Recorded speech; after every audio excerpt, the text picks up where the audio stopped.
بسم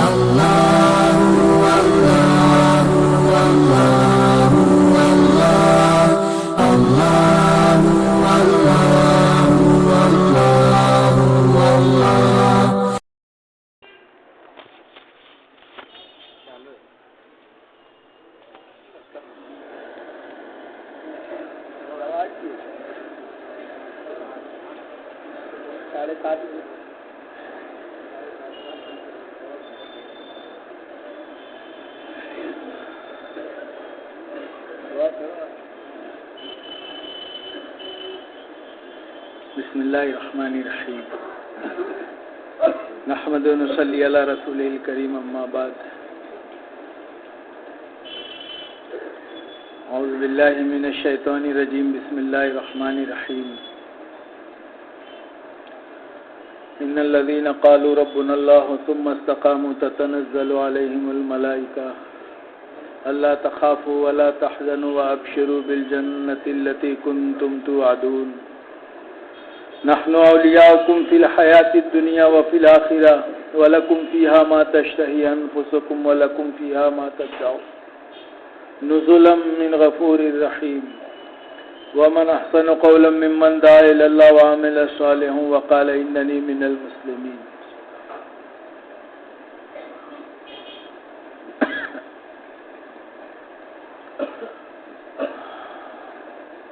محترم بزرگوں اور دوستو،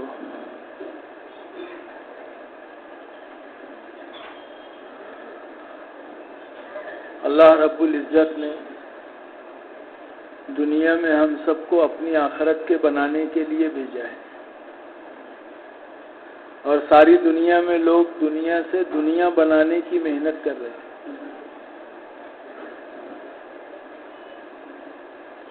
ایسا ہے جیسے پھٹی نوٹ سے سودا خریدنے جا رہے ہیں.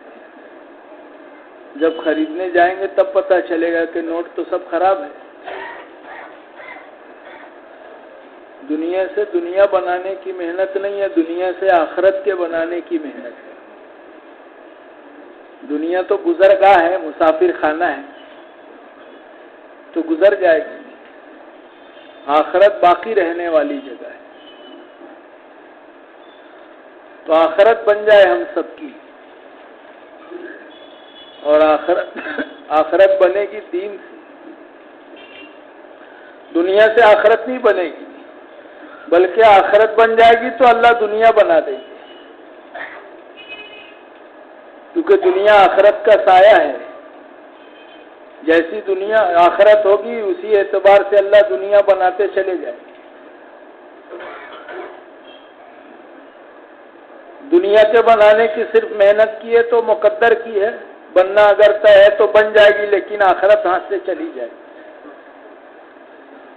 تو ہم سب کی دنیا آخرت دونوں بن جائے، اس کے لیے آسان طریقہ یہ ہے کہ آدمی اپنی آخرت کے بنانے کی کوشش کرے، آخرت کے بنانے کی فکر کرے، کیونکہ آخرت کا مسئلہ بڑا کٹھن ہے. ابو موسیٰ اشعری رضی اللہ عنہ فرماتے تھے،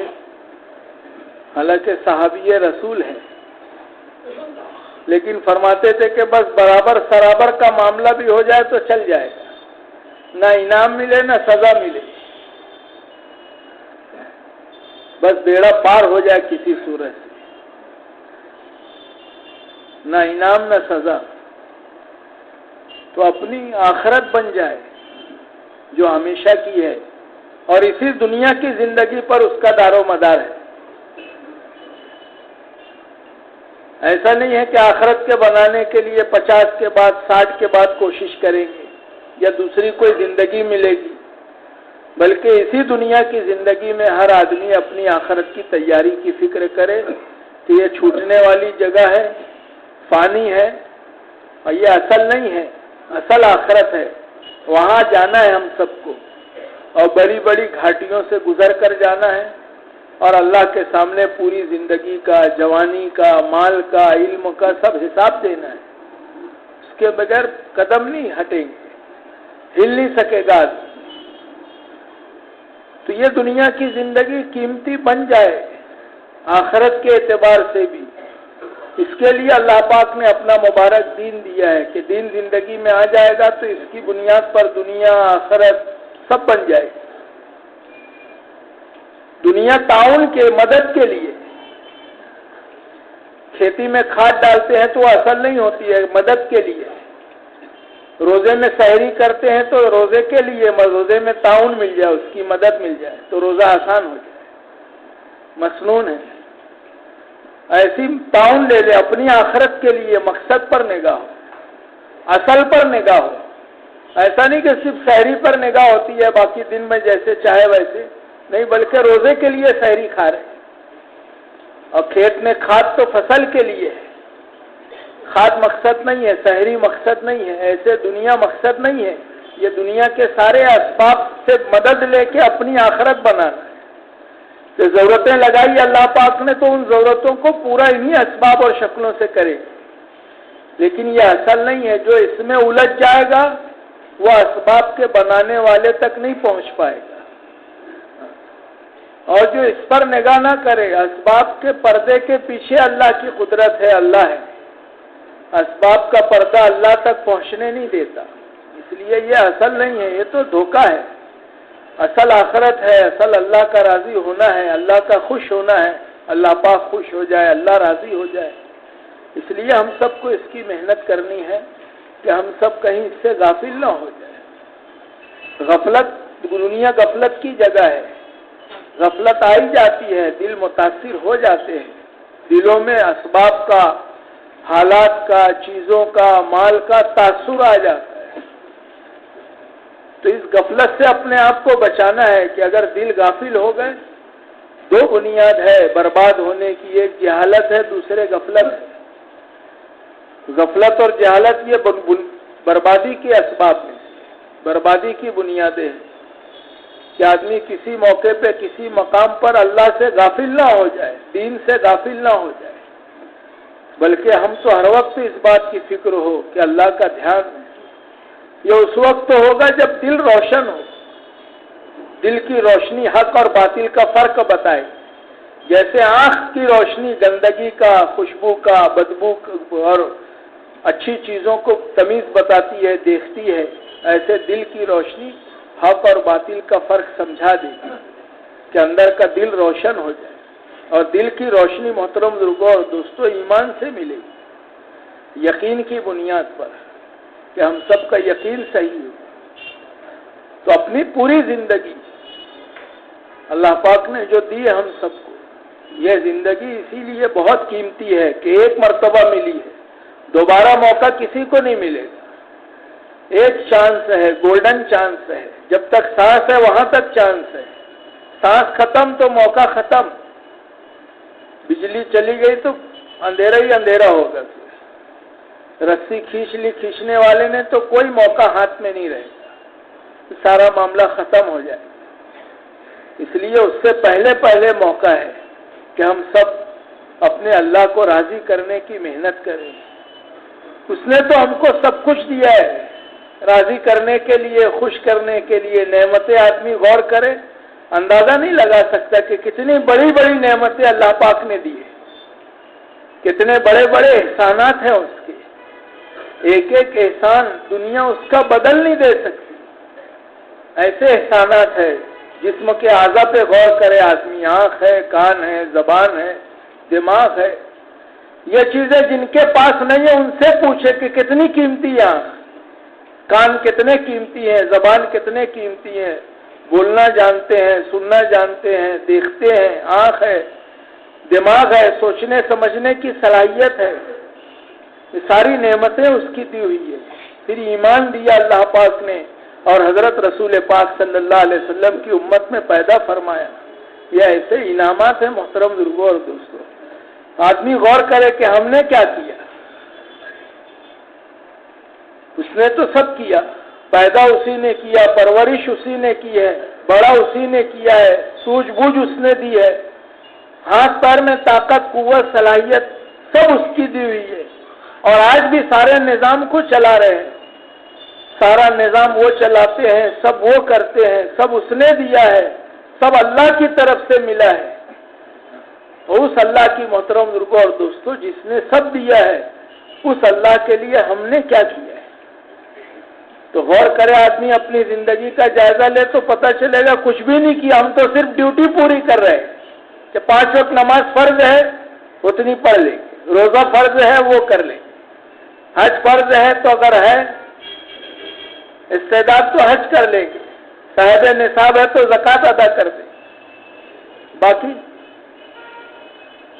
حالانکہ محترم بزرگوں اور دوستوں،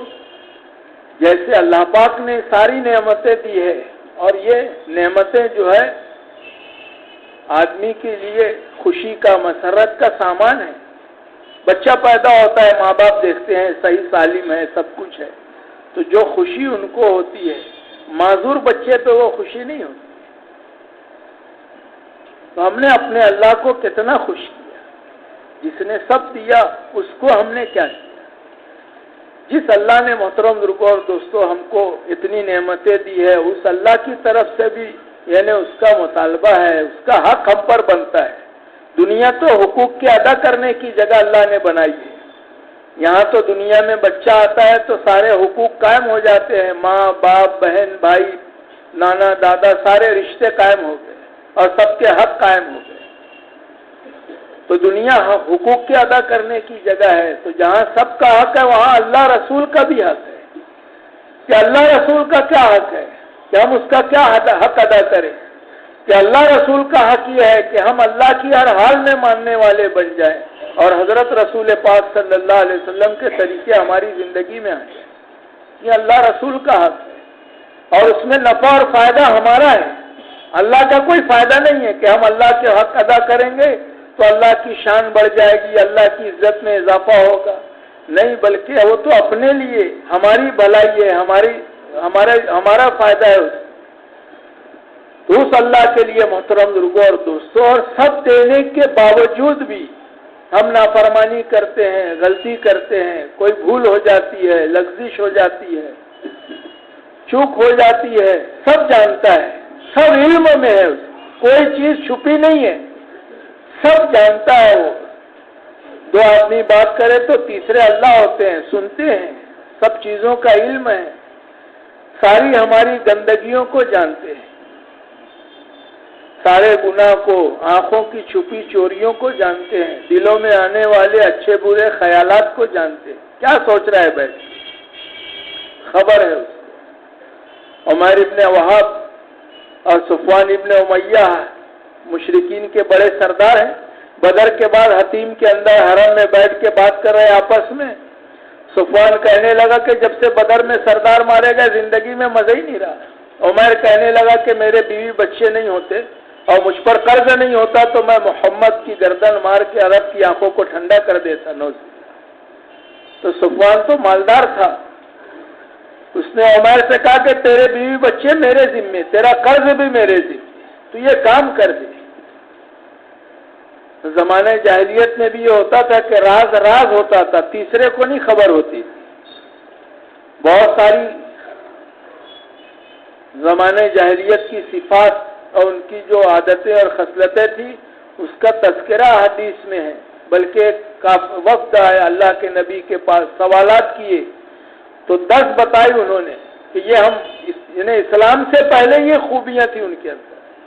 تو حضور پاک صلی اللہ علیہ وسلم نے 5 کا اور اضافہ کیا،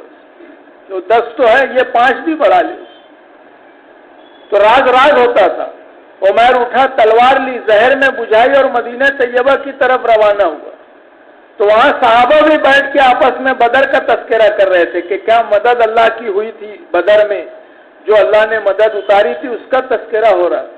تو حضرت عمر رضی اللہ عنہ کی نگاہ عمیر پر پڑی تو حضرت عمر رضی اللہ عنہ فرمانے لگے کہ یہ مکے کا شیطان آ رہا ہے اور کوئی خیر کی نیت سے نہیں آیا ہو. اس کا گریبان پکڑ کر کھینچتے ہوئے حضرت رسول پاک صلی اللہ علیہ وسلم کی مجلس میں لے. تو اللہ کے نبی صلی اللہ علیہ وسلم نے فرمایا کہ عمر ایسے نہیں چھوڑ دو، عمر ایسے نہیں چھوڑ دو. تو سلام کیا، اس نے جھک کیا. تو اللہ کے نبی صلی اللہ علیہ وسلم نے فرمایا کہ عمر، اللہ نے ہم کو جنت کا سلام سکھایا ہے، السلام علیکم ورحمۃ اللہ وبرکاتہ، یہ سلام سکھایا. تو کہنے لگا عمر کہ میں آپ کی مجلس میں نیا ہوں، ابھی آداب نہیں جانتا میں. تو پوچھا کیوں آئے ہو؟ تو عمیر کہنے لگا میرا بیٹا آپ کی قید میں، اس کا فدیہ لے کے چھڑانے کے لیے آیا ہوں۔ تو اللہ کے نبی صلی اللہ علیہ وسلم نے فرمایا کہ عمیر، تمہارے اور صفوان کے درمیان حرم میں حتیم کے اندر آپس میں یہ بات نہیں ہوئی، اور تم نے یہ نہیں کہا کہ میرے بیوی بچے نہیں ہوتے اور مجھ پر قرض نہیں ہوتا تو میں محمد کی گردن مار دیتا۔ جب یہ سنا عمیر تو چونک گیا اور کھڑا ہوا اور وہیں گواہی دی، کلمہ شہادت پڑھا کہ میں گواہی دیتا ہوں کہ آپ اللہ کے رسول، اللہ ایک ہے، کوئی عبادت اور بندگی کے لائق نہیں ہے سوائے اللہ کے، اور آپ اللہ کے سچے رسول ہیں۔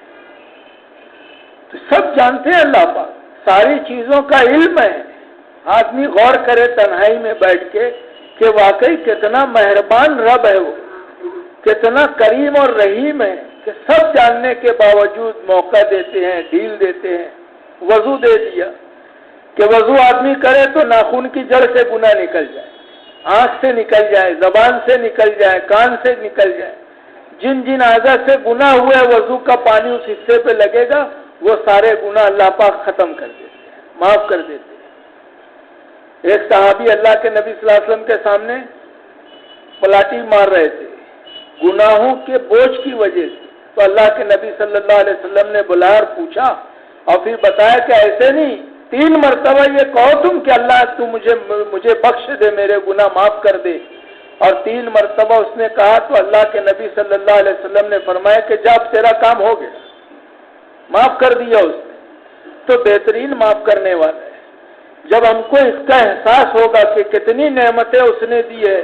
اور اس کے باوجود ان نعمتوں کو ہم اگر نافرمانی میں استعمال کرتے ہیں تب بھی نبھاتا ہے۔ کسی کو مال دیا جائے کسی ضرورت کے موقع پہ، کہ بیمار ہے گھر میں، پیسوں کی ضرورت ہے، کسی نے مدد کر دی اور پتہ چلا انہی پیسوں سے آدمی سیر تفریح کر رہا ہے، گھوم رہا ہے، تو اس کو کتنا برا لگے۔ یار بیماری کے لیے دیا تھا تو پیسہ برباد کر دیا میرا، تو اس اللہ نے اتنی نعمتیں اس لیے نہیں دی تھی کہ ہم اس کی نافرمانی کرتے، بلکہ اس لیے دی تھی کہ ہم اس کے حقوق ادا کرتے، اس کی فرما برداری کرتے۔ تو اس اللہ نے محترم بزرگوں اور دوستوں، اسی نے اب تک نبھایا اور چلایا ہے۔ اس میں ہمارا کوئی کمال نہیں ہے ذاتی، لگنے والوں کا، چلنے والوں کا، بلکہ یہ سب اسی کا فضل ہے، اسی کا کرم ہے، اس نے نبھایا اور چلایا ہے، یہاں تک پہنچے ہیں۔ بس یہ دعا کرنی چاہیے کہ اللہ موت تک نبھا لے، موت تک چلا دے، موت تک نبھا لے، آخرت میں نبھا لے۔ تو اس اللہ کی محترم بزرگوں اور دوستوں، ان ساری نعمتوں کے شکرانے میں ہم آدمی یہ کوشش کرے کہ زندگی صحیح رخ پر آ جائے، عمل پر آ جائے، اور عمل پر آئے گی یقین کی بنیاد پر، اور یقین بنے گا محنت سے۔ بغیر محنت کے یقین نہیں بنے گا، بغیر دعوت کے یقین کا بننا مشکل ہے، بغیر دعوت کے ایمان کا بننا مشکل ہے، کہ دعوت سے ایمان کو پانی ملے گا، دعوت سے ایمان کو پانی پہنچتا ہے، اعمال سے بھی پہنچتا ہے، لیکن دعوت سے اس میں قوت آئے گی، یقین پختہ ہوگا کہ آدمی دعوت دے اپنے یقین کے درست کرنے کی، اللہ کی بڑائی، اللہ کی کبریائی، اللہ کی ذات سے ہونے کا یقین، اس کی دعوت ہے۔ جماعت باہر ملک جا رہی تھی، کئی ملکوں کے تقاضوں کے لیے جماعت جا رہی تھی، تو نظام الدین میں مولانا ابراہیم صاحب کی بات تھی روانگی۔ بزرگوں کی باتیں تو بڑی جامع ہوتی ہے، اس میں مولانا نے فرمایا جانے والوں سے کہ 2 باتوں کا خیال رکھ۔ پرانوں کے تعلق سے فرمایا کہ جہاں جا رہے ہو وہاں پرانے بھی ملیں گے، نئے بھی ملیں گے، تو پرانوں کے بارے میں فرمایا کہ ان سے استقامت کی بات کرنا، کہ آدمی اپنے عمل پر جم جائے، جو اعمال بتائے جاتے ہیں ہمارے ہاں اس پر جمے ہوئے۔ استقامت 1000 کرامتوں سے بڑھ کر ہے، 1000 کرامت کسی سے ہو جائے، لیکن اس سے بڑھ کر استقامت ہے کہ کسی عمل پر آدمی جم جائے، کہ یہ نہیں چھوٹے گا کچھ بھی ہو جائے۔ اور دوسری بات یہ بتائی کہ عوام جو ہے وہ اللہ کو بھول کے زندگی گزار رہی ہے، اللہ سے غافل ہے، اللہ کو بھولی ہوئی ہے، تو ان کے سامنے یہ باتیں ہوں، اللہ کی بڑائی، اللہ کی کبریائی، اللہ کی سے محبت، اللہ سے تعلق، یہ تذکرہ ہوتا کہ لوگ اللہ سے جڑ جائیں اور اللہ سے جڑ کے چلنے والے بنے۔ تو یہ ہمارے لیے بھی ہے کہ ہم تو اس کی کوشش اور فکر کریں کہ اپنا یقین کیسے بنے گا، میرا ایمان کیسے بنے، میرے اندر وہ طاقت اور قوت ایمان میں کیسے آئے جو اللہ کی نافرمانی سے روک دے اور اللہ کے حکموں پر ہر حال میں کھڑا کر دے؟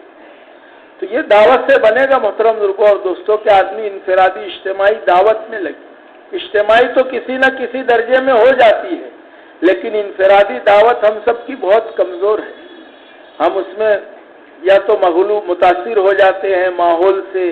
آدمی سے، یا سستی ہو جاتی ہے، غفلت ہو جاتی ہے، لیکن وہ اصل ہے کہ آدمی انفرادی دعوت بھی دیتا ہے۔ اجتماعی اعمال تو ہمارے ہیں مسجد کے اعتبار سے کسی نہ کسی درجے میں ہو جاتا ہے۔ اس میں بھی ہوتا ہے کہ جن مسجدوں میں چھوٹی چھوٹی جماعتیں بنی ہیں، عام طور سے کئی مہینے تک ایک ہی آدمی متکلم ہوتا ہے، باقی کسی کو بولنے کا دعوت دینے کا موقع ہی نہیں آتا۔ تو بدل کے دعوت دیا کہ ہر ایک دعوت دینے والا بنے اجتماعی عمل میں بھی، ورنہ وہ صرف چلتے رہتے ہیں ساتھ میں اور چلتے چلتے پھر وہ غائب ہو جاتے ہیں۔ جو دعوت دے گا اس کے جذبات بنے گے، جو روزانہ دعوت دے گا وہ جمے گا، جو روزانہ دعوت نہیں دے گا وہ نہیں جم پائے گا، اس کا جمنا مشکل ہو جائے گا۔ پڑوس میں تو بلکہ یہ کرتے ہیں انفرادی دعوت کے لیے کہ بس اسٹاپ پہ جا کے بس کا ٹکٹ لیتے ہیں کہ کہاں تک جائے گی کہ آخری اسٹاپ کا ٹکٹ دے، وہ ٹکٹ لے کے بس میں سوار ہوتے ہیں اور سوار ہو کے اس میں دعوت دیتے دیتے آخری اسٹاپ تک جاتے ہیں، پھر وہاں سے ٹکٹ لیتے ہیں واپسی کا، پھر واپس آنے تک کے دعوت بس میں دیتے رہتے ہیں کہ اور دو جملے اپنے ایمان اور اعمال کے بنانے کی نیت سے، دعوت کی محنت اپنے ایمان اور اعمال میں جلا پیدا کرنے کے لیے کہ اس نیت سے آدمی دعوت دے تو اپنے ایمان اور اعمال میں ترقی ہوگی اور دوسروں کی زندگیاں بھی اللہ پاک بنا دے، دوسروں کی زندگیاں بنتی چلی جائے گی۔ پڑوس کا ایک پٹھان عمرے میں گیا تو طواف کے دوران اس نے ایک آدمی سے بات کی، پوچھا کہاں کے ہو، تو اس نے بتایا میں ملیشیا کا ہوں۔ تو اس سے پوچھا ملیشیا میں کہاں رہتے ہو، تو کہنے لگا کہ کوالالمپور میں رہتا۔ پھر اس نے مرکز کا پتہ پوچھا، مسجد پوچھی، تو اس نے بتایا کہ ہاں وہاں ایک مسجد ہے، کہ کبھی گئے کہ کبھی گیا نہیں میں، تو اس نے کہا کہ وہاں بھی جایا کرو، وہاں دین کا کام ہوتا ہے، محنت ہوتی ہے۔ بس اتنی بات ہوئی، وہ دعوت دی، وہ تو چلا گیا، اس کو خبر نہیں، یہ واپس آیا اپنے مقام پہ ملیشیا، اور پھر کچھ دنوں کے بعد اس کے دل میں وہ بات آئی کہ میں نے حرم میں کسی سے یعنی وہ ارادہ کیا تھا کہ میں اپنے یہاں کی مسجد میں جاؤں گا اور وہاں شریک ہوں گا۔ جس دن پہنچا تو شب گزاری کا دن تھا، تو بڑا اس کو نورانی ماحول ملا اور بہت خوش ہوا۔ وہ آگے چل کے اس نے وقت لگایا اور پھر اس ملک کے ذمہ داروں میں شامل ہوا،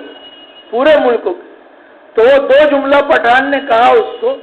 دوران طواف میں، اور اس کی تشکیل پوری زندگی کی ہو گئی، زندگی لگا دی۔ آدمی کوشش کرے تو ان دعوت کے ذریعے سے لوگ آج بھی یعنی جب ہم گھسیں گے محترم بزرگوں اور دوستوں تو پتہ چلے گا کہ کتنے مسائل میں لوگ ہیں، دین نہیں جانتے، اسلام نہیں جانتے، حضور کا نام نہیں جانتے،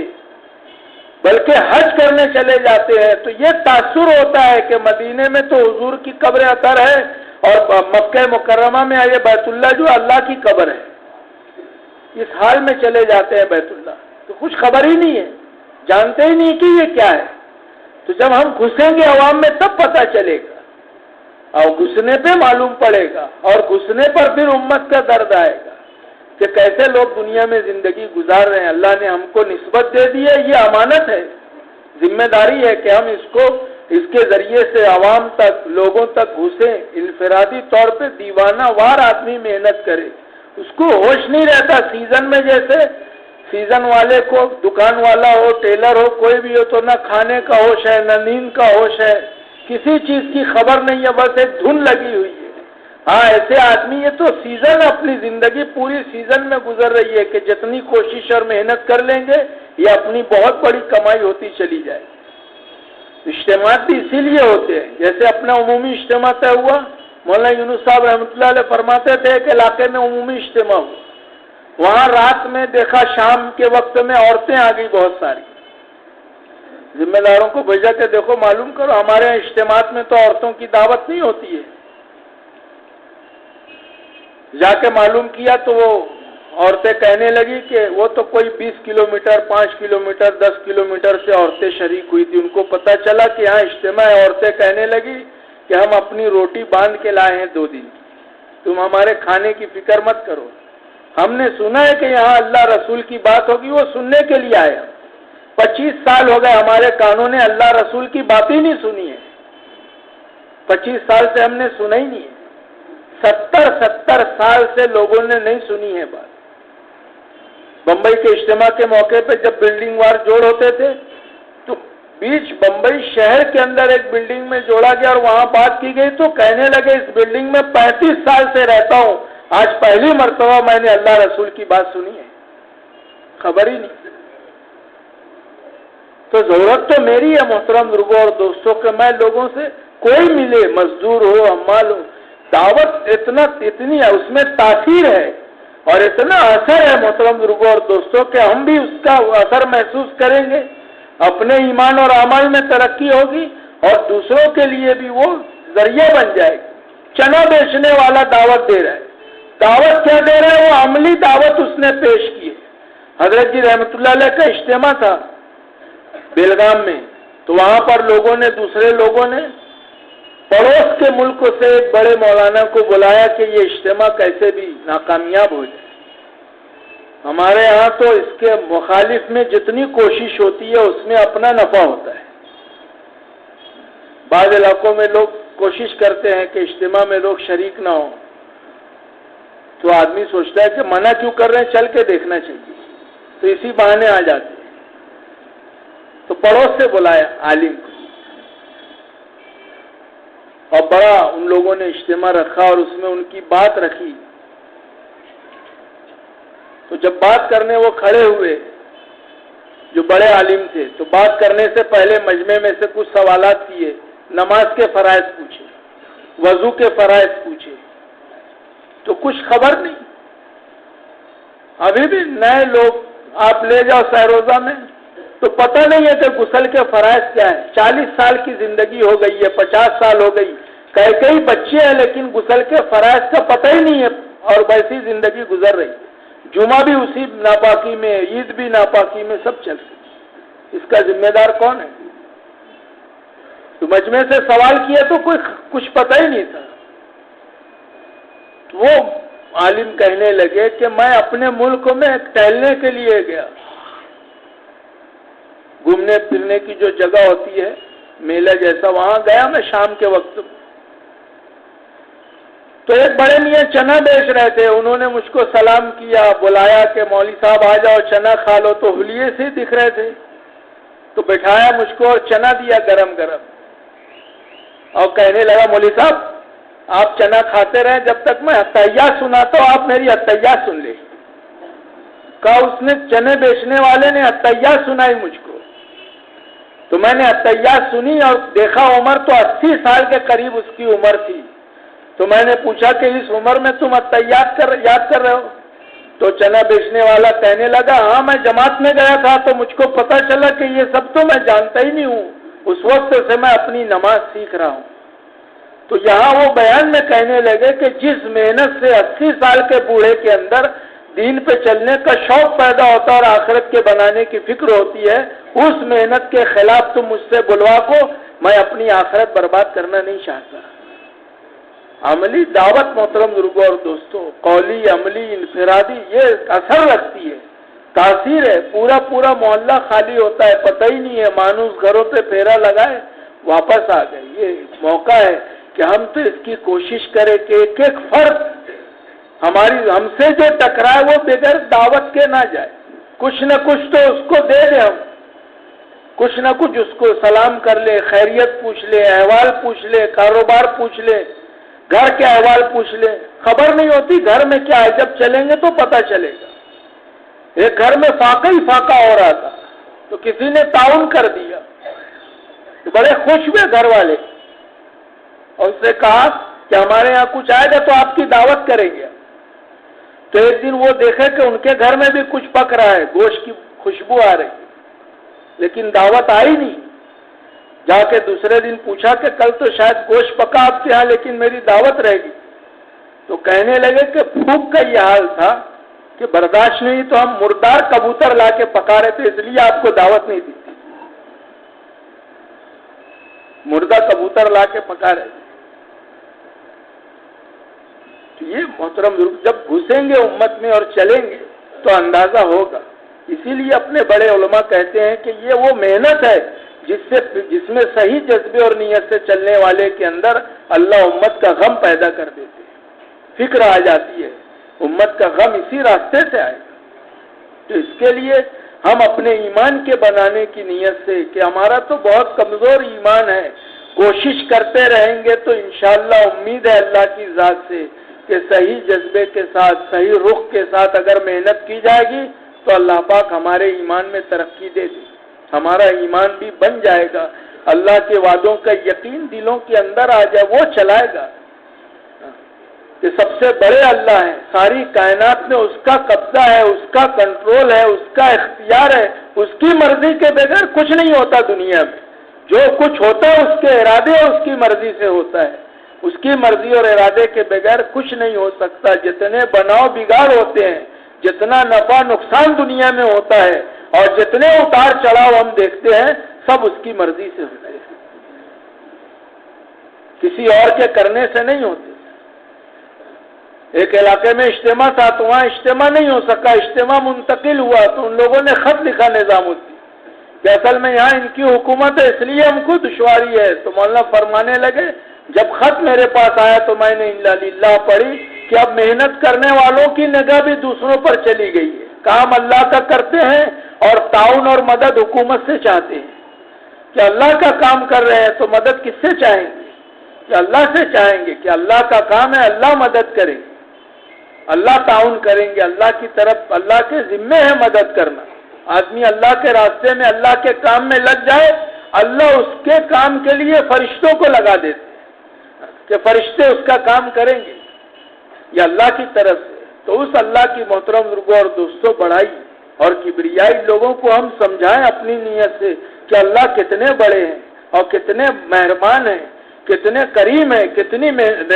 اس کی رحمت برس رہی ہے ہر وقت میں، ہر آن میں، ہر ایک کے اوپر. کہ یہ سب اسی کا بنایا ہوا ہے، زمین، آسمان، سورج، بارش، پانی، ہوا، یہ سب اس کی نعمتیں ہیں، یہ ہم استعمال کر رہے ہیں. ایک ایک کی خوشامد ہم اب نرمی کے ساتھ، محبت کے ساتھ، ہمدردی کے ساتھ لوگ ہم کو خیر خواہ سمجھے. جو ہماری محنت سے لگ جائے گا وہ زندگی بھر احسان مند رہے گا. ہم احسان نہیں چاہتے کسی کا، لیکن یہ اللہ کی طرف سے نظام ہے کہ اللہ پاک جس کے ذریعہ بن جائیں گے. ایسے ایسے لوگ محترم بزرگوں اور دوستوں جن کو کچھ خبر نہیں تھی، کچھ پتہ نہیں تھا کہ کیا زندگی، اسلام، دین کیا ہے، حالانکہ ایمان والے. ایک نوجوان کی تشکیل کی ایک جماعت نے، شروع سے انگلش اسکول میں پڑھا، ماحول بھی ان کا گھر کا ایسے ہی تھا، اسی ماحول میں رہتا تھا. ملاقاتوں میں ہاتھ آ گیا تو اس کو سمجھائے تو اس کو تو کچھ سمجھا نہیں، صرف یہ سمجھا کہ یہ مجھ کو لے جانا چاہتے ہیں جماعت میں. تو بعض مرتبہ وہ شوق ہوتا ہے بچوں کے اندر، نوجوانوں میں ایڈونچر کا، اور وہ یعنی گھومنے پھرنے کا کہ چلو گھومنا پھرنا ہو جائے گا. ساتھ آیا وہ، تو ساتھ آیا جب وہ تو ان شرٹ کر کے، ہیٹ لگا کے اور شوز وغیرہ، جوتا موزہ پہن کے، بالکل ایسے جیسے کسی فنکشن تقریب میں جا رہا ہے. آیا اور ساتھ چلا ہو. تو ہمارے ہاں تو ایسا نکیر نہیں ہے کہ یہ کیا ٹوپی پہننا چاہیے، ان شرٹ نکالو، جماعت میں جا رہے کہ تم گھومنے جا رہے. آدمی ایسا بولے تو بھاگ جائے گا، بھیا میرے بس کی بات نہیں ہے. وہ تو شروع میں اس کو ہم لے لیں گے، خود سمجھ میں آئے گی تو ایک ایک چیز. ایک ہی دن میں وہ شرٹ باہر آ گئی. جب اس ماحول میں گیا اور دیکھا اس ماحول میں، مسجد کے ماحول میں، تو ٹوپی بھی اتر گئی، صحیح ٹوپی آ گئی، شرٹ بھی باہر آ گئی. تو مجھ سے کہنے لگا وہ کہ امیر صاحب یہ اٹھک بیٹھک جو کرتے ہیں نا، یہ مجھ کو سکھا دو، مجھ کو بہت اچھی لگی. یعنی اس عبادت کے طریقے کا نام بھی اس کو پتہ نہیں تھا. کہا یہ اٹھک بیٹھک جو کر رہے، نماز کو کہہ رہا تھا کہ یہ مجھ کو آپ سکھا دو، یہ اتنا مجھ کو کرنا آ جائے. تو لوگوں میں طلب ہے، ہم جائیں گے تو پتہ چلے گا، چاہتے ہیں لوگ. تو اس کے لیے ہم تو اپنے یعنی اس بات کی دعوت لے کے ایک ایک مسجد کے ماحول میں کوئی گھر اور کوئی فرد ایسا نہ بچے. اگر بچ گیا محترم بزرگوں اور دوستوں تو یہ ہمارے حساب میں رہے گا، ہمارے کھاتے میں آئے گا۔ ہر آدمی اپنے آپ کو ذمہ دار، مسجد وار جماعت ذمہ دار نہیں ہے، بلکہ ایک ایک فرد ذمہ دار ہے، ایک ایک ایمان والا ذمہ دار ہے کہ اس بات کی کوشش اور فکر کرے کہ کوئی ایسا فرد نہیں بچنے پائے جس کی زندگی میں اللہ کے احکامات اور حضرت رسول پاک صلی اللہ علیہ وسلم کے طریقے نہ آ جائے۔ ہم اس کی کوشش کریں۔ تو اس ایمان کے بنانے کی نیت سے، کیونکہ ہم سب بھی محتاج ہیں۔ ہاں، ہمارے دل میں یہ بات نہیں، میں بھی بول رہا ہوں، یہ زبان کے بول ہے، یہ حقیقت دل میں اتر جائے کہ اصل دل میں اترنا ہے۔ ایک جماعت حضور پاک صلی اللہ علیہ وسلم کے پاس آئی اور کہنے لگے کہ ہم ایمان لے آئے، تو جبرائیل علیہ السلام آئے اور فرمایا کہ ابھی یہ ایمان نہیں لائے، ابھی صرف بات مانی ہے، ایمان اس وقت آئے گا جب یہ بول ان کے دل کے اندر اتر جائے، یہ کلمہ میرے دل میں اتر جائے، یہ کلمہ ہمارے دل میں اتر جائے، اس کا یقین اتر جائے کہ واقعی کوئی عبادت اور بندگی اور پرستش اور کے لائق نہیں ہے، جی لگانے کے لائق اور محبت کرنے کے لائق اور مانگنے کے لائق صرف ایک اللہ کی ذات ہے، اس کا کوئی شریک نہیں ہے، کوئی پارٹنر نہیں ہے، اور اس کی ذات اور صفات ہر عیب سے پاک ہے، اس کے اندر کوئی بھول نہیں ہوتی، کوئی عیب نہیں ہے، کوئی بوڑھا نہیں ہوتا، کمزور نہیں ہے، اس کو یعنی کسی قسم کی کمزوری نہیں ہوتی ہے، نیند نہیں آتی، ہر خطا سے پاک ہے، وہ زبردست قدرت اور طاقت کا مالک ہے، اسی نے سب کچھ بنایا، اسی نے چلایا ہے، بنایا اسی نے، چلاتے وہ ہے، سارا کچھ اس کے اختیار، اس کے قبضے، اس کے کنٹرول میں، سب اس کا ہے۔ تعلق ہو جائے گا جیسے موسیٰ علیہ السلام کا واقعہ سنایا مولانا ابراہیم صاحب نے چرواہے کا، کہ وہ چرواہا دعا کرتا تھا کہ اے اللہ اگر تو مجھے مل جائے، تیرے کمرے میں آؤں گا، صفائی کروں گا، تیرے سر میں تیل لگاؤں گا، تیری کنگھی چوٹی کروں گا۔ موسیٰ علیہ السلام نے سنا تو ڈانٹا کہ اللہ کے بارے میں ایسا کہتا ہے تو،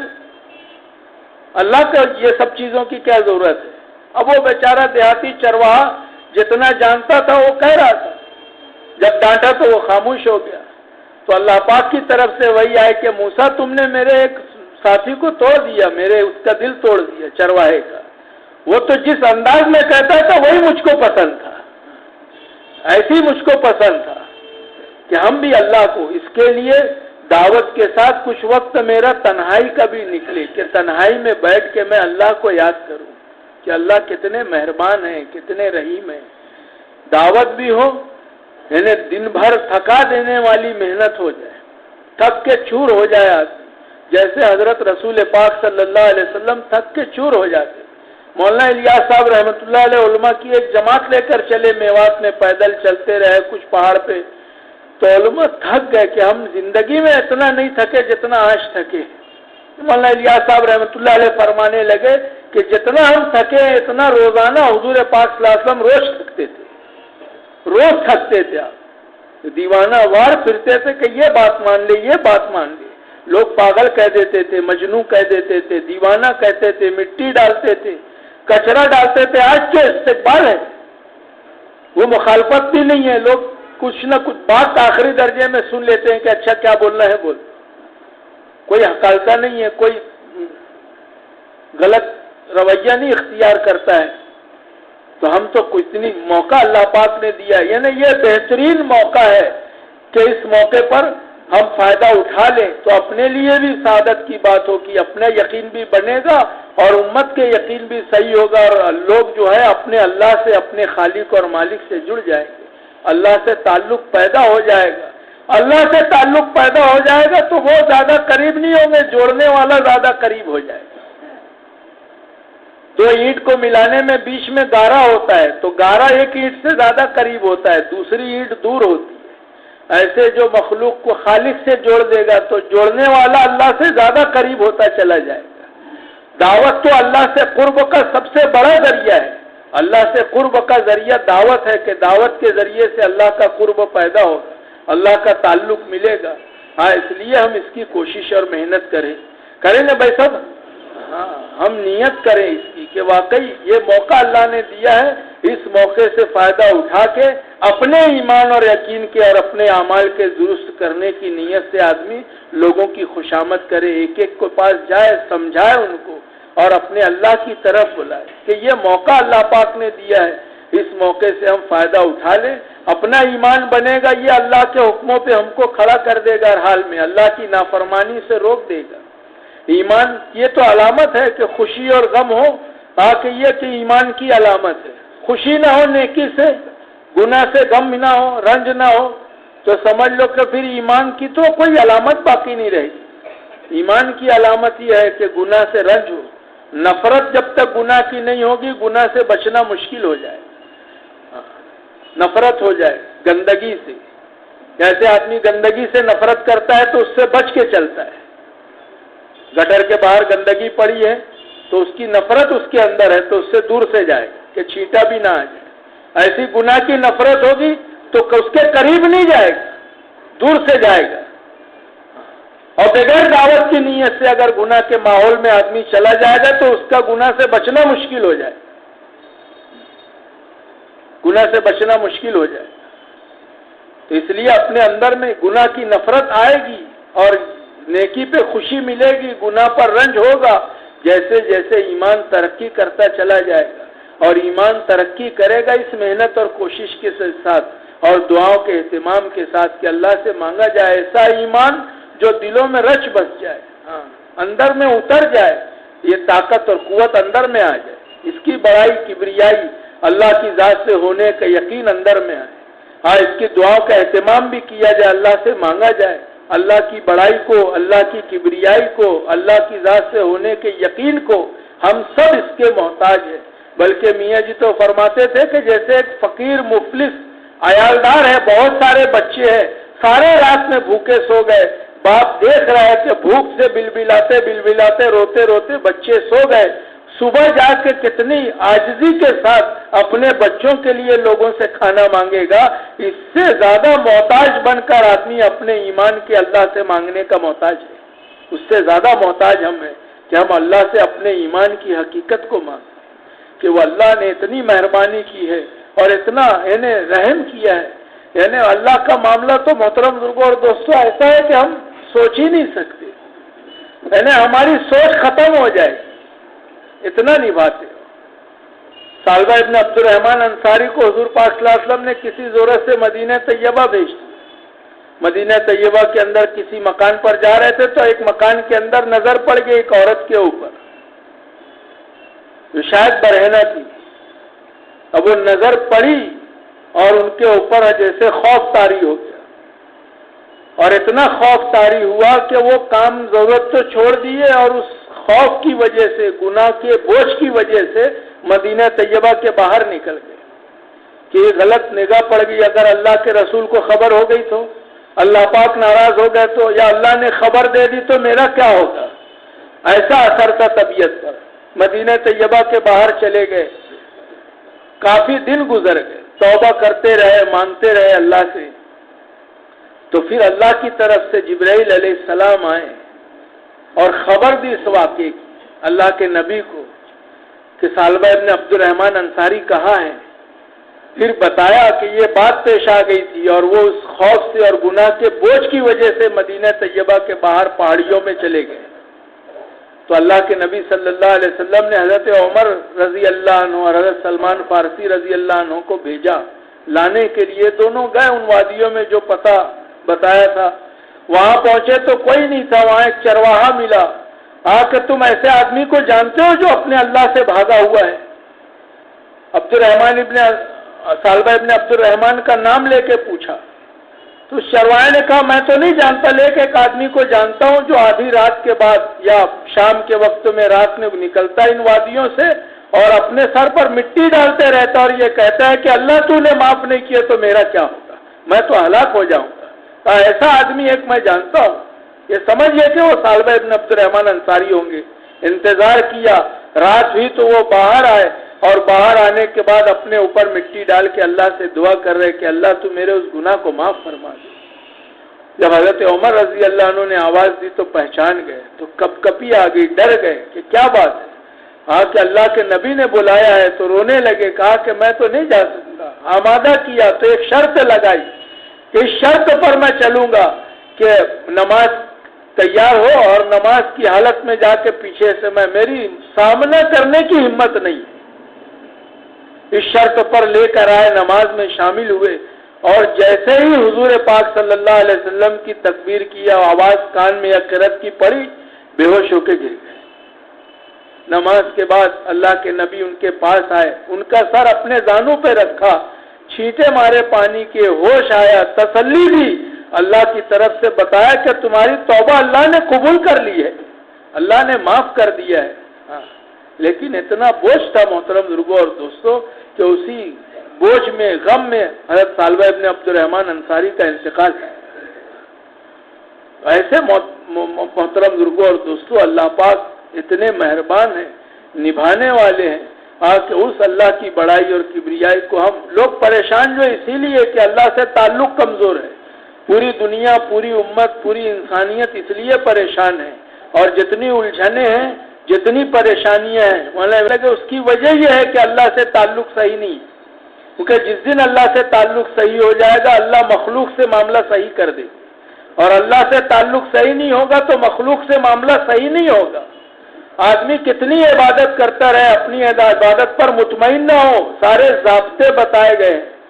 کہ اللہ کے نبی نے فرمایا کہ تم اللہ سے اپنا معاملہ صحیح کر لو، اللہ مخلوق سے تمہارا معاملہ صحیح کر دے۔ کہ اللہ سے اپنا معاملہ کیسے صحیح ہو جائے؟ کہ اللہ سے اپنا معاملہ صحیح ہو، اور اللہ سے اللہ کی طرح اللہ کا معاملہ اپنے اندر میں صحیح ہو جائے تو اللہ ساری پریشانی، الجھن، انتشار کو ختم کر دے۔ اور آدمی اپنا معاملہ صحیح نہیں کرے گا تو پھر اس کے اوپر مصیبت، پریشانی، دل پر، اسباب پر، کاروبار پر مصیبت، احوال آتے رہتے۔ آدمی کو اندازہ نہیں ہوتا، جس کی نگاہ اللہ پر نہیں ہوتی وہ اسباب کے نقصان کو اسباب میں تلاش کرتا ہے، اور جس کی نگاہ اللہ پر ہوتی ہے وہ نقصان پر اللہ کی طرف رجوع کرتا ہے۔ یعنی معاملہ تو یہاں سے ہے، یہاں سے صحیح ہو جائے گا تو سب صحیح ہو جائے گا، کہ میرا اپنے اللہ سے معاملہ صحیح ہو جائے۔ ایک بزرگ جیسے فرماتے ہیں نا کہ بکری بات نہیں مانتی تھی تو میں سمجھ جاتا تھا کہ میری مجھ سے کچھ اللہ کی نافرمانی ہوئی ہے، کہ جانور بات نہیں مانتے، ورنہ جانوروں کے اندر میں عمر بن عبدالعزیز رحمۃ اللہ علیہ کا مشہور واقعہ ہے کہ جب تک خلافت کی ہے، بھیڑیا اور بکری ایک گھاٹ پر پانی پیتے تھے، بھیڑیا کبھی بکری پر حملہ نہیں کرتا تھا، لیکن ایک دن چرواہے نے دیکھا کہ بھیڑیے نے بکری پہ حملہ کر دیا، ویسی چرواہے نے انا للہ پڑھی کہ لگتا ہے عمر بن عبدالعزیز کا، امیر المومنین کا انتقال ہو گیا۔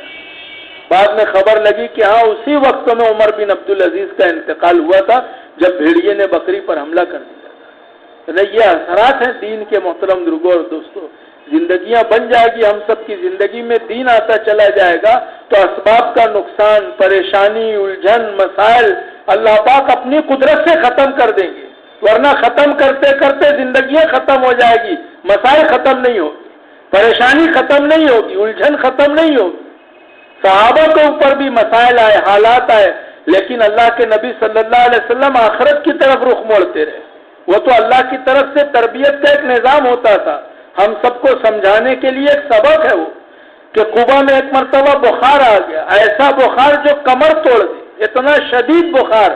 صحابہ پریشان ہو گئے بخار سے، اور اللہ کے نبی کی خدمت میں آئے کہ اللہ کے رسول بخار اتنا شدید ہے کہ برداشت نہیں ہوتا۔ تو اللہ کے نبی صلی اللہ علیہ وسلم نے فرمایا صحابہ سے، دو بات ہے، ایک تو دعا کر دو بخار چلا جائے، اور دوسری بات یہ ہے کہ صبر کر لو تو اللہ مغفرت کر دے۔ تو صحابہ کی تو یہ تربیت ہوتی تھی اللہ کی طرف سے، جن سے کام لینا ہوتا تھا۔ صحابہ کی خصوصیات میں یہ ہے کہ وہ ناگواریوں میں گھس جاتے تھے تو ناگواریوں میں خیر ملتی تھی۔ ہم آسانی میں تلاش کریں گے تو مشکل ہے، ساری خیر صحابہ کو ناگواری میں ملی ہے،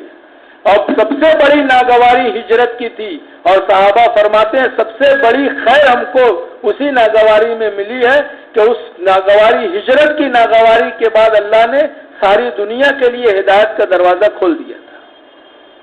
محنت تو قسم پرسی میں چلتی ہے، ناگواری میں چلتی ہے، حق ہمیشہ قسم پرسی میں ہی چلتا ہے۔ اسی لیے مالدار اس وقت متوجہ نہیں ہوتے تھے کہ یہ سب فقیر، غلام، غریب لوگ ہیں، یہ کیا کریں گے ان کے ساتھ، ان کی یہ قریب نہیں آتے تھے، وہ یہ غلام ہیں، غریب فقیر ہیں سب، تو حق تو چلنے کی علامت ہی ہے کہ قسم پرسی میں چلتا ہے. تو صحابہ فرمانے لگے اللہ کے رسول ہم بخار برداشت کر لیں گے، مغفرت مل جائے تو اچھا ہے کہ ہم برداشت کر لیں گے بخار. تو کوئی تکلیف تنگی پریشانی آئے تو رخ اللہ کی طرف آخرت کی طرف ہو. ایسا نہیں ہو کہ زبان پہ کوئی شکایت کا جملہ آ جائے، بلکہ ہم آدمی اپنے اعمال کو دیکھے کہ مجھ سے کوئی بھول ہوئی، کوئی غلطی لغزش ہوئی ہے جس کی وجہ سے یہ مسائل ہیں. آکے جب یہ یقین بن جائے گا محترم بزرگوں اور دوستوں، تو یہ صفات جو اپنے بڑے فرماتے ہیں کہ یہ خوبیاں اندر آئے گی، ایمان سے متعلق ہے، ہر نمبر دوسرے نمبر سے جڑا ہوا ہے. یہ صفات 6 صفات جو ہے یہ معمولی نہیں ہے. مولانا ابراہیم صاحب فرمانے لگے کہ 1963 میں ہم نے عراق میں 6 نمبر بیان کیا تو سب لاجواب ہو گئے تھے. 1963 میں 6 نمبر بیان کیا عراق میں، کوئی جواب ہی نہیں تھا ان کے پاس. کہ ہر صفت دوسرے سے جڑی ہوئی ہے کہ اب ایمان یقین بنے گا تو یہ یقین محترم لوگوں اور دوستوں پھر اللہ کی طرف متوجہ کرے گا. اور اللہ کی طرف متوجہ کرنے کا، اور اللہ متوجہ ہوتے ہیں اس نمازی کی طرف جو اللہ کی طرف دھیان جما کے نماز میں مشغول کہ اللہ بھی پوری توجہ اس کی طرف نمازی کی طرف کر دیتے ہیں جب تک وہ کسی اور چیز میں مشغول نہ ہو. کہ اسباب سے نکال کے اعمال پہ کے وعدوں پہ لانے کی محنت ہے یہ، کہ سبب سے زندگیاں نہیں بنتی، عمل سے زندگی بنتی ہے. سبب ایسا نہیں کہ ہم اختیار نہیں کریں گے، دارالاسباب ہے کریں، لیکن امید کا حق صرف اللہ کی ذات ہے. اسباب سے امید نہیں لگائیں گے، ہم اللہ سے امید لگائیں گے کہ امید کا حق صرف اللہ کی ذات ہے. تو اعمال پر لے کے اسباب سے نکل جائے، اپنے کاروبار سے، گھر سے، اپنے راحت آرام سے نکل کے اعمال پر آ جائے کہ سب سے بڑا عمل نماز ہے. اور نماز وہ عمل ہے محترم بزرگوں اور دوستوں جو براہ راست اللہ سے لینے کا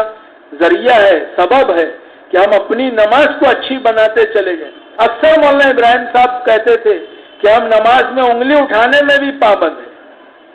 کئی مرتبہ سنے تو ایک مرتبہ دل میں خیال ہے کہ بار بار بولتے ہیں کہ نماز میں تشہد میں انگلی جو اٹھاتے ہیں اتحیات میں اس میں بھی پابند ہے. تو اس کا بھی کوئی اصول ہوگا، کوئی طریقہ اللہ کے نبی نے بتایا ہوگا. کیونکہ کوئی بات حضور پاک صلی اللہ علیہ وسلم کی ایسی نہیں ہے کہ جو ختم ہو گئی ہو، بلکہ ساری طریقے آپ کے محفوظ ہیں. معراج میں جب معراج ہوئی تو حضور پاک صلی اللہ علیہ وسلم اور اللہ جل شانہ کے درمیان 50,000 باتیں ہوئی. علماء فرماتے ہیں وہ ساری محفوظ ہے، آج تک کوئی چھٹی نہیں ہے. تو ایک مولوی صاحب سے پوچھے کہ یہ تشہد میں انگلی کیسے اٹھانا ہے، تو انہوں نے بتایا کہ ایسے اٹھاتے ہیں انگلی. تو پتہ چلا کہ آج تک غلط اٹھا رہے تھے، معلوم ہی نہیں تھا، بس وہ تو دیکھی دیکھا چل رہی تھی. کہا کہ تبلیغ بھی اور اعمال بھی تقلیدی طور پہ نہیں بلکہ تحقیقی طور پہ آدمی کرے، سیکھے اس کو علماء کے پاس، معلوم کرے کہ نماز بھی کیسی اچھی بنتی چلی جائے، کہ نماز بھی اپنی صحیح ہوتی چلی جائے. پھر یہ نماز اللہ کے خزانے سے دلوائے گی. صحابہ بھی نماز پڑھتے تھے. اور ایک واقعہ ہے نا، حضرت حذیفہ نے دیکھا نماز پڑھ رہے ہیں تو نماز مکمل کرنے کے بعد پوچھا کتنے سال سے ایسی نماز پڑھ رہے ہو، تو کہنے لگے 40 سال سے ایسی نماز پڑھ رہا ہوں. 40 سال کا نمازی ہے وہ. انہوں نے فرمایا کہ اگر اسی نماز پر تمہارا انتقال ہو جائے گا تو کل حضور پاک صلی اللہ علیہ وسلم کے دین پر نہیں اٹھائے جاؤ. اس نماز پر انتقال ہونے پر فرمایا کہ حضور کے دین پر نہیں اٹھائے جاؤ. تو میری نماز محترم بزرگوں اور دوستوں یہ سیکھنے کی چیز ہے کہ ہم تو نماز بھی سیکھیں جیسی حضور پاک صلی اللہ علیہ وسلم نے نماز بتائی ہے. یقین کے ساتھ نماز کا پڑھنا ضروری ہے کہ ہم یقین کے ساتھ پڑھیں.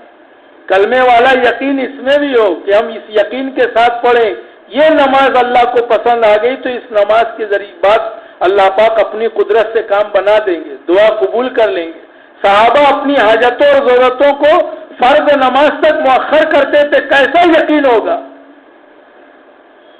کسی کا پیسہ بینک میں ہے اور آج اتوار ہے تو اس کو یقین ہوتا ہے کل کھلے گی تو نکال کے دے دوں گا.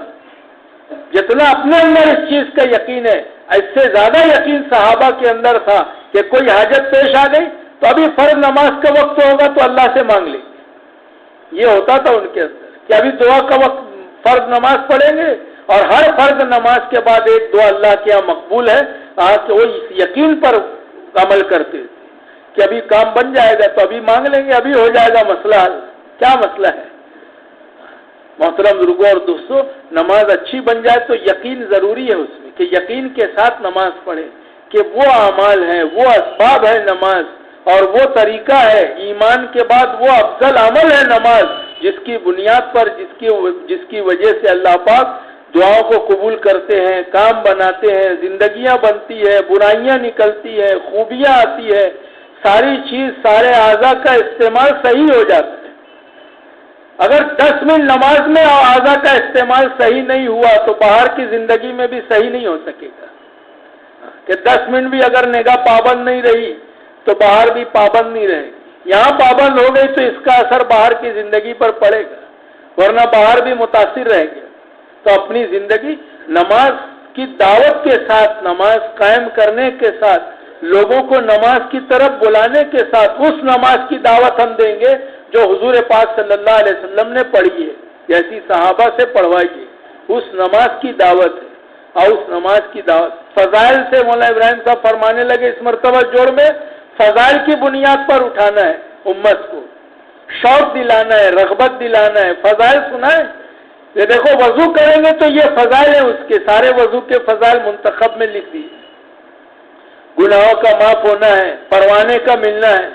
وضو کے بعد کی دعا اشہد ان لا الہ الا اللہ واشہد ان محمدا عبدہ ورسولہ اللہم اجعلنی من التوابین واجعلنی من المتطہرین، آدمی پڑھے۔ اس کے بعد 4 لفظ اور پڑھ لے، سبحانک اللہم وبحمدک استغفرک واتوب الیک، سبحانک اللہم وبحمدک استغفرک واتوب الیک، 4 لفظ پڑھ لے۔ اس نے حسین میں لکھا ہے کہ جو یہ دعا پڑھ لے گا اس کے نام کا مغفرت کا پرچہ تیار کر کے مہر لگا کے اللہ رکھ دیں گے۔ 5 وضو کرے، 10 وضو کرے، ہر وضو کے بعد یہ دعا پڑھ لے، اتنے مغفرت کے پرچے تیار ہوتے چلے جائیں گے، اور یہ سارے پرچے مغفرت کے مہر لگے ہوئے آخرت میں اللہ پاک دیں گے۔ آدمی تو فضائل کی بنیاد پر امت کو شوق دلا تو اس کے فضائل پہ اٹھانا اور شمائل تک لے جانا ہے، کہ فضائل پر اٹھائے، شوق دلائے لوگوں کو، رغبت دلائے تو قریب آئیں گے، نفرت دلائیں گے تو بھاگ جائیں گے لوگ، شوق دلائیں گے تو قریب آئیں گے، قریب آئیں گے تو بات سنیں گے، قریب ہی نہیں آئیں گے تو بات ہی نہیں سنیں گے۔ بہت سارے عیب ہیں لوگوں کے اندر، بہت ساری برائیاں ہیں، لیکن اس کا تذکرہ نہیں ہمارے یہاں۔ ہم تو خوبی کا تذکرہ کر کے اس کو مانوس کر لیں گے، خوبی آتی چلی جائے گی، برائیاں خود بخود ختم ہو جائیں گی۔ ابھی خالد سیف اللہ صاحب سے ملاقات ہوئی تو یہی بات انہوں نے سنائی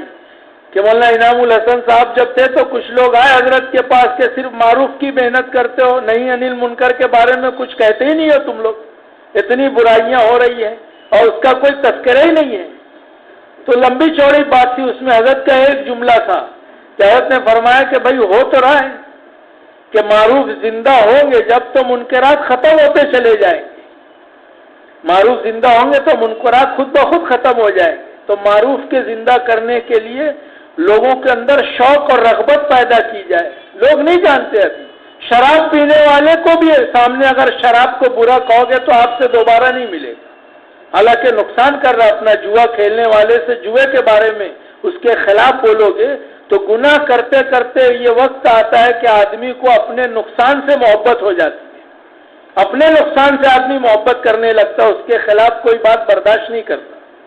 تو بجائے اس کی محبوبہ کو چھیڑنے کے اس کے سامنے ایک اچھی چیز پیش کر دو تو اس کو چھوڑ کے ادھر آ جائے۔ اپنے بڑے فرماتے تھے اس کو مت چھیڑو، چلنے دو۔ آپ صرف حضرت مدنی کے بارے میں آتا ہے، مولانا یونس صاحب رحمۃ اللہ فرماتے تھے، حضرت مدنی فرماتے تھے کہ اپنے آپ کو ایسا بناؤ کہ فتنوں پر چھا جاؤ۔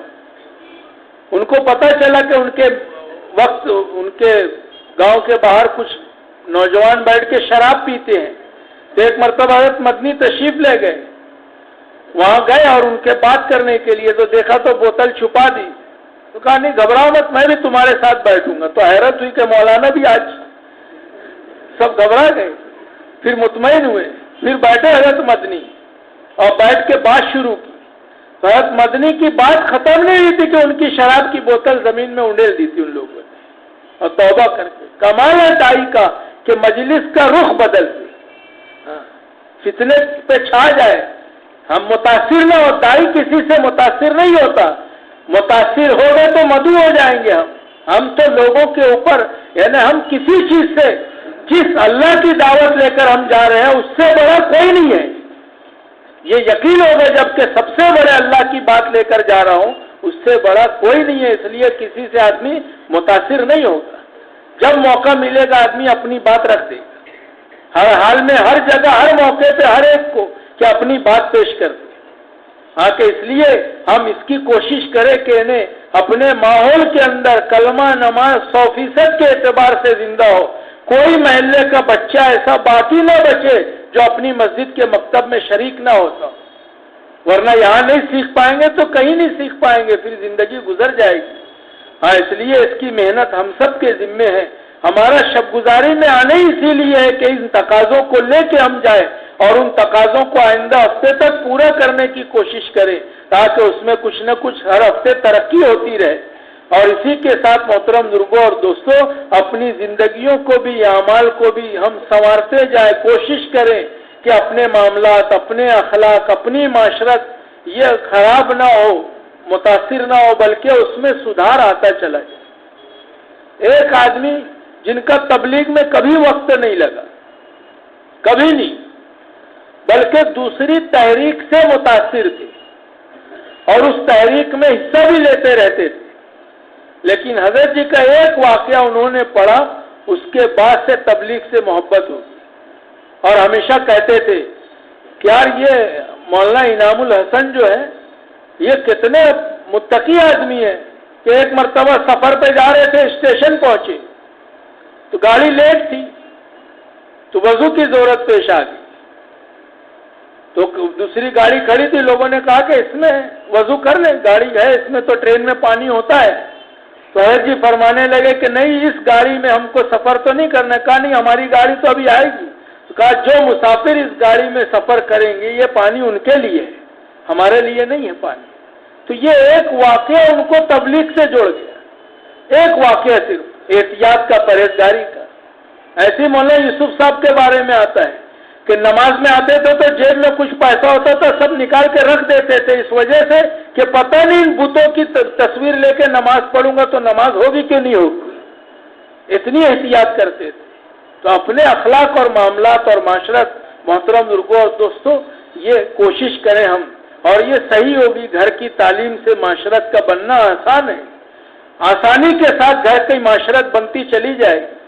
اخلاق کے لیے اپنے عمومی اعمال ہے کہ ان عمومی اعمال کو میں اپنی نیت سے، صحیح جذبے سے کروں گا تو انشاءاللہ میرے اخلاق سدھرتے چلے جائیں گے. ہر ایمان والے کو عزت کی نگاہ سے دیکھنے کی مشق یہ میری ذمہ داری ہے کہ یہ تو پتہ نہیں اللہ کے یہاں اس کا کیا معاملہ ہو، بیڑا پار لگ جائے گا، میں پھنس جاؤں گا. کوئی عمل اللہ کو پسند آ گیا تو اس کی تو معافی ہو جائے گی. ایک بڑے محدث کا انتقال ہوا جو حدیث لکھتے تھے.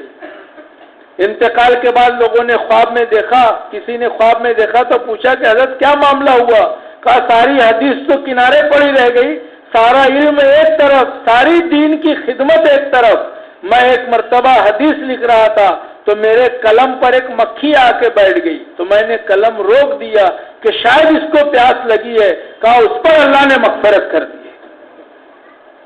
اندازہ لگا محترم بزرگوں اور دوستوں، تو ایمان والوں کے ساتھ، انسانوں کے ساتھ میرے معاملات کیسے ہونے چاہیے.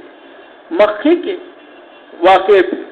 حضرت جنید بغدادی کے بارے میں مشہور ہے کہ کھیت سے گزر رہے تھے تو سامنے وہ پگڈنڈی سے گزر رہے تھے تو سامنے سے کتا آ رہا تھا تو سوچا کہ نیچے اتر جاؤ، پھر سوچا کہ پیر خراب ہوں گے، کیچڑ لگ جائے گا، نماز پڑھنا رہتا ہے، کپڑے گندے ہو جائیں گے. وہ آ رہا ہے دور سے، یہ ادھر سے جا رہے، کشمکش میں تھے اور آخر میں کیچڑ میں اتر گئے اور کتا پگڈنڈی سے گزر گیا، خود نیچے اتر گئے کیچڑ میں. تو ان کے دل پہ یہ بات القاء ہوئی کہ جنید اگر آج ایسا نہیں کرتے تو ولایت کے دفتر سے تمہارا نام نکال دیا جاتا. نجس جانور ہے.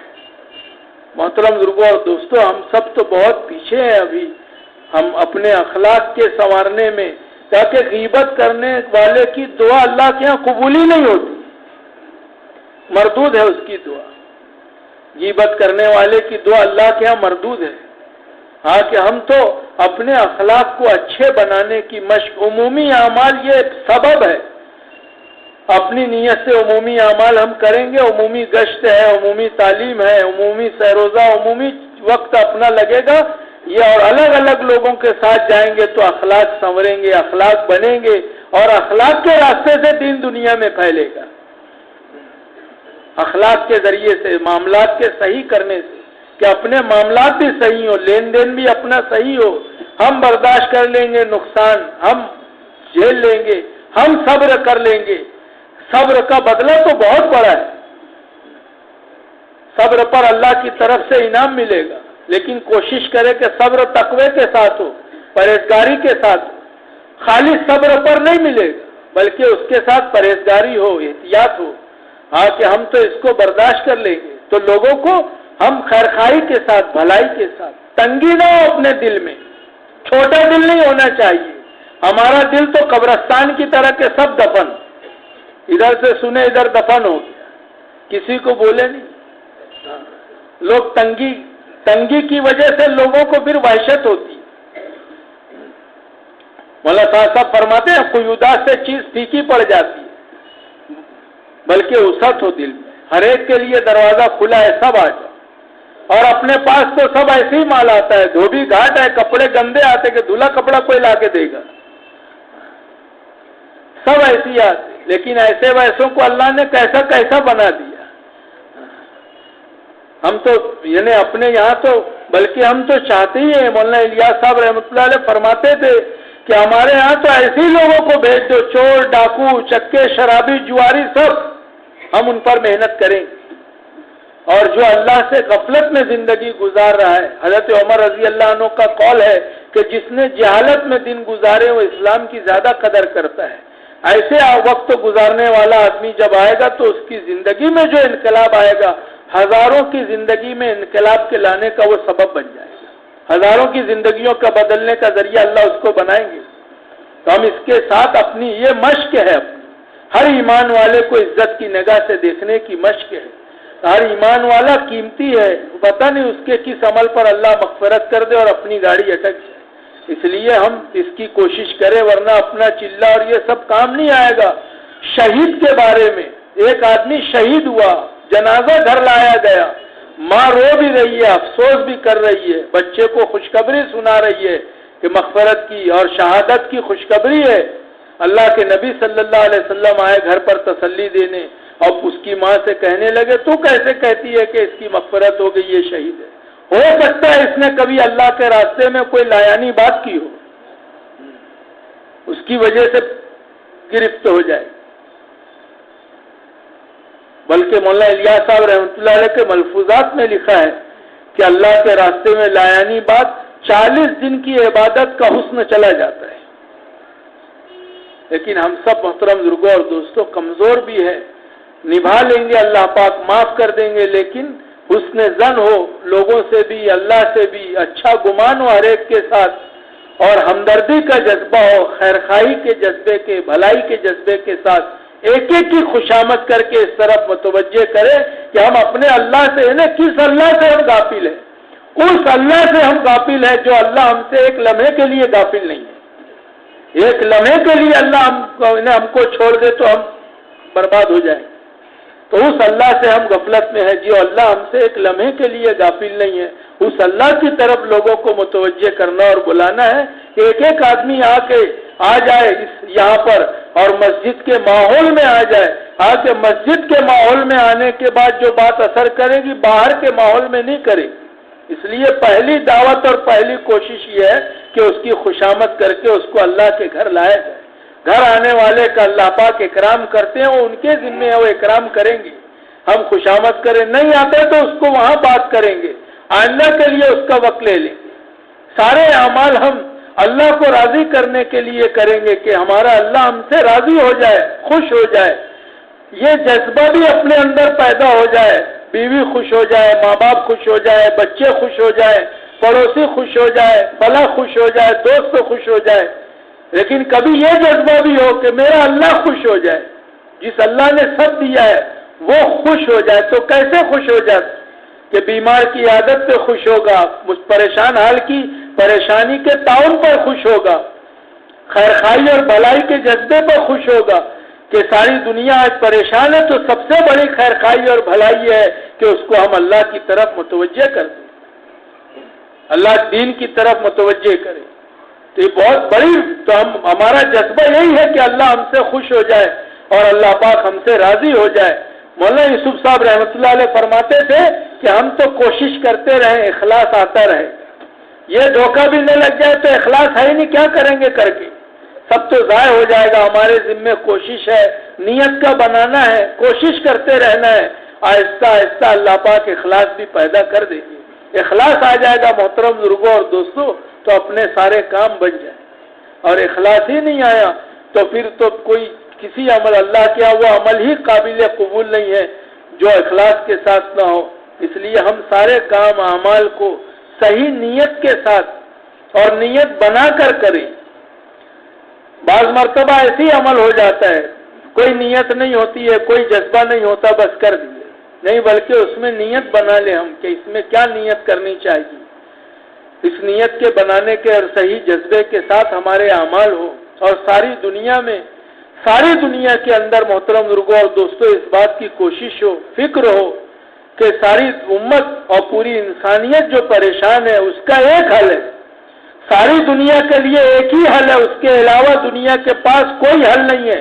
ساری دنیا الجھنوں سے، مسائل سے، پریشانیوں سے نہیں نکل سکتی اس وقت تک جب تک کہ وہ اپنے بنانے والے اور اپنے پیدا کرنے والے خالق اور مالک کو راضی نہ کر دے، اور اللہ پاک راضی ہوں گے دین کی بنیاد پر جان مال کے استعمال کو صحیح کر لیں کہ ہمارا جان اور مال بکی ہوئی چیز ہے، امانت ہے، یہ صرف اللہ کی ہے، اور اللہ پاک خوش ہوں گے اور راضی ہو جائیں گے، اور اللہ پاک رضا کا پروانہ دے دے تو سارے مسائل، پریشانیاں، الجھنیں ختم ہوگی۔ اس کے لیے ایک ایک کی خوشامد کر کے اس کو اللہ سے جوڑنے کی محنت کریں گے۔ جیسے صحابہ غم کھاتے تھے، صحابہ ایسے نہیں تھے، وہ تو دین کے تقاضوں کی بنیاد پر فقیر ہو گئے تھے اور غریب ہو گئے تھے، ورنہ ابو بکر صدیق رضی اللہ عنہ چیف جسٹس ہے، کپڑے کی تجارت ہے، مالدار آدمی، لیکن اپنا سب کچھ لگا دیا، جو تھا سب لگا دیا اللہ کے دین پہ۔ امیہ بن خلف بھی ہے، وہ مشرک ہے، اس کی 12 برانچ تھی تجارت کی، جتنی آمدنی ہوتا تھا وہ سب دین کے مٹانے پہ لگاتا تھا۔ 3 گروپ اس نے بنائے تھے، صبح سے دوہر تک کا ایک گروپ کا کام یہ تھا کہ لوگوں کو کانٹا چبھائے، ظہر سے عصر تک دوسرے گروپ کا کام یہ تھا کہ وہ اس پہ ان کو مارے، اور تیسرے گروپ کا کام یہ تھا کہ ان کو اور اذیت پہنچائے۔ اور حضور حضرت ابوبکر صدیق رضی اللہ عنہ کہ چیف جسٹس ہے مکہ مکرمہ کے، اور اپنی ساری صلاحیت، ساری طاقت، ساری قوت اس لیے لگائی کہ اللہ کا دین دنیا میں زندہ ہو جائے، تو سب لگا دیا، پورے گھر کا سامان لگا دیا، پورا مال لگا دیا، پوری جان لگا دی، سب نچھاور کر دیا کہ اللہ کا کلمہ اور اللہ کا دین دنیا میں کیسے زندہ ہو اور ساری انسانیت جہنم سے بچ کے جنت میں کیسے چلی جائے۔ صدیق اکبر رضی اللہ عنہ واحد صحابی ہیں جن کے ماں باپ دونوں مسلمان ہوئے مہاجرین میں سے، کسی اور مہاجر صحابی کے دونوں ماں باپ مسلمان نہیں ہوئے، کسی کی ماں ہوئی، کسی کے والد ہوئے، لیکن یہ واحد صحابی ہے کہ قربانی اتنا مارا کہ بالکل مردہ سمجھ کے چھوڑ کر چلے گئے، لیکن دین میں اندر میں غم اور اندر میں فکر یہ تھی، جب ہوش آیا گھر لے کے آئے، ماں بیچاری پریشان، ہوش آیا تو پہلا یہ کہا کہ اس وقت تک میں کھانا نہیں کھاؤں گا اور پانی نہیں پیوں گا جب تک کہ حضور پاک صلی اللہ علیہ وسلم کو دیکھ نہ لوں۔ اور جب مجلس میں پہنچے ہیں تو یہ حالت دیکھ کر، صدیق اکبر رضی اللہ عنہ کی حالت دیکھ کر صحابہ اور حضور رو پڑے کہ یہ حال بنایا مشرکوں نے، لیکن جس کا یہ حال بنا ہے اس کے اندر کا جذبہ یہ تھا کہ اس وقت اللہ کے نبی سے درخواست کر رہے کہ اللہ کے رسول آپ میری والدہ کے لیے دعا کر دے کہ ہدایت مل جائے، اسی کے بعد ان کی والدہ ایمان میں داخل ہوئی ہے۔ تو یہ جذبہ اپنے اندر میں ہو، حال سے، ماحول سے، چیزوں سے، اسباب سے متاثر ہو کہ ہمارا جذبہ مغلوب نہ ہو جائے، بلکہ صحابہ کی سیرت ہے کہ ان حالات میں بھی ان کا جذبہ اندر میں یہ تھا کہ ان کو ہدایت مل جائے اور ساری دنیا میں اللہ کا دین کیسے زندہ ہو جائے۔ تو ہمارے اندر کا بھی یہ جذبہ اور فکر ہو کہ ہم تو اس لیے دنیا میں آئے ہیں اور ہمارا جینا مرنا اسی لیے ہے، کمانا کھانا اسی لیے ہے، قربانی دینا جان مال کا لگانا صرف اس لیے ہے کہ اللہ کا کلمہ اور اللہ کا دین دنیا میں کیسے زندہ ہو اور ساری انسانیت جہنم سے بچ کے جنت میں کیسے چلی جائے۔ اور محترم بزرگوں اور دوستوں، باہر ملکوں کی کارگزاریاں ایسی آتی ہے کہ ہم سوچ نہیں سکتے۔ ایک مرتبہ ایک جماعت، ایک بڑے عالم گاڑی میں بیٹھ کے سفر کر رہے ہیں، ٹیمپریچر -4 تھا، -4، تو گاڑی میں کہا ہیٹر چالو کیے تو ہیٹر کام نہیں کر رہا تھا، اندر گاڑی کے اندر سردی لگ رہی تھی اور وہ گاڑی سے گزر رہے تھے تو اچانک ان کی نگاہ پڑی تو پہاڑی پہ کچھ لوگ پیدل جا رہے تھے، تو دیکھا کہ اتنی سردی میں یہ پیدل کون جا رہا ہے۔ جب قریب پہنچے تو دیکھا کہ ایک آدمی کے سر پہ اجتماعی سامان ہے، تو سمجھ گئے کہ کوئی جماعت جا رہی ہے، تو وہ کہنے لگے کہ سوائے اللہ کی نسبت پر اس سردی میں کوئی نکل نہیں سکتا باہر۔ ایسی قربانیاں دے کے جب وہ جماعتیں کام کر رہی ہے محترم بزرگوں اور دوستوں، تو ان قربانیوں پر اللہ پاک ہدایت کو دین کو عام کر رہے، ورنہ لوگ باہر کلمہ نماز نہیں جانتے، اسلام نہیں جانتے۔ کانگو میں اجتماع تھا، وہاں سے خبر آئی کہ جس علاقے میں ہماری جماعت جا رہی ہے وہاں لوگوں نے آج تک قرآن دیکھا بھی نہیں ہے، تو یہاں سے کچھ نسخے لے کر آئے تاکہ ہم ان کو بتائیں کہ یہ اللہ کا کلام ہے، یہ قرآن ہے، ورنہ خبر نہیں ہے کہ کیا ہے۔ اور صرف باہر ملکوں میں نہیں ہے، یہاں بھی یہ حال ہے۔ تو دنیا میں، ساری دنیا میں جو دین اللہ پاک نے چمک دمک دکھائی ہے آج ساری دنیا کے اندر، اور جو مسجدیں آباد ہو گئی، مدارس آباد ہو گئے، مدارس بن گئے، یہ اسی محنت کی برکت ہے محترم بزرگوں اور دوستوں، کہ اللہ پاک نے ساری چیزوں کی اس محنت کی برکت سے ایک سرسبزی اور شادابی آ گئی ہے۔ لوگوں نے قربانیاں پیش کی ہے، ایسی ایسی قربانی دی ہے کہ ایک شخص آئے حضرت جی مولانا انعام الحسن سے ملاقات کرنے کے لیے، تو ملاقات کی تو حضرت نے کہا کہ دیکھو بھائی ایک تقاضا، ایک جماعت میں انتشار ہے، تم ایسا کرو اس جماعت میں فوراً چلے جاؤ، اور ایک صاحب کو لگایا کہ ان کو اسٹیشن تک چھوڑ دو، وہ لے گئے اسٹیشن چھوڑنے کے لیے۔ تو اسٹیشن جب پہنچے تو انہوں نے ان سے کہا کہ بھائی میں تو آیا تھا حضرت سے مصافحہ کرنے اور یہ کہنے کہ میرے بچے کا انتقال ہو گیا، اس کی مغفرت کرے، اس کی ابھی تدفین ہے۔ کہا کہ حضرت سے کہہ دینا کہ اس کی تدفین اور تجہیز و تکفین کا انتظام کر دیں، میں تو اللہ کے راستے میں جا رہا ہوں۔ یہ قربانی ہے کہ گھر پہ، یعنی ہم تو یہ نہیں کہیں گے، لوگ آج ہمارے اندر اتنی استعداد نہیں ہے کہ برداشت کر لے کہ جنازہ گھر رکھا آدمی جماعت میں چلا جائے، لیکن صحابہ کی سیرت میں ملے گا کہ صحابہ گلی سے گزر رہے ہیں تو دیکھا کہ خبر لگی کسی کا انتقال ہو گیا، اس گھر پر پہنچے تو بچی 6 سال کی باہر رو رہی تھی، اس کو تسلی دی کہ تو غم مت کر، فکر مت کر، آج تو یتیم ہوئی، کل ہمارے بچے بھی یتیم ہوں گے، ہم بھی دنیا سے چلے جائیں گے۔ تو 6 سال کی بچی کہتی ہے اس لیے نہیں رو رہا ہوں کہ ابا کا انتقال ہوا، اس لیے رو رہا ہوں کہ گھر میں انتقال ہو گیا، یہ تو اللہ کے راستے میں شہید ہونے کے لیے تھے، شہادت مل جاتی اللہ کے راستے میں۔ ان کے بچوں کے، عورتوں کے، مردوں کے، بوڑھوں کے، زخمیوں کے، معذوروں کے، ان کے بیماروں کے، ساروں کے یہ جذبات ہوتے تھے کہ میرا کچھ نہ کچھ اللہ کے دین پہ لگ جائے اور اللہ کا دین دنیا میں زندہ ہو جائے، ہمارا بھی یہ جذبہ بن جائے کہ اللہ کا دین ساری دنیا میں، کوئی ملک ہمارے حصے میں بھی آ جائے، کوئی علاقہ، کوئی محلہ، کوئی ماحول، کوئی گھر میرے حصے میں آ جائے کہ یہ ہم پیش کریں اللہ کو کہ یہ علاقہ، یہ ملک، لوگوں نے اپنے اپنے نام ملک لکھوا لیے کہ فلاں ملک کس کے حصے میں، کہ فلاں آدمی کی پہلی جماعت گئی تھی، پورے ملک کا ثواب اس کے حصے میں۔ اپنے اندر بھی یہ جذبہ ہو کہ فلاں علاقہ، بلکہ ہم ایسا مطالبہ کر کے رخ لیں کہ اس علاقے میں برسوں سے جماعت نہیں پہنچی، ہماری جماعت وہاں جائے گی، تو انشاءاللہ ہم محنت کریں گے۔ تو اس کے لیے سب تیار ہے بھائی؟ اب اس کے لیے ہمت کر کے بتاؤ 5-5 مہینے کے لیے باہر ملکوں کے لیے کون تیار ہے؟ جو لکھا چکے وہ نہیں، نئے نام 3 مہینے کے اندر میں اپنی ذات سے تیار، بولے ہمت کر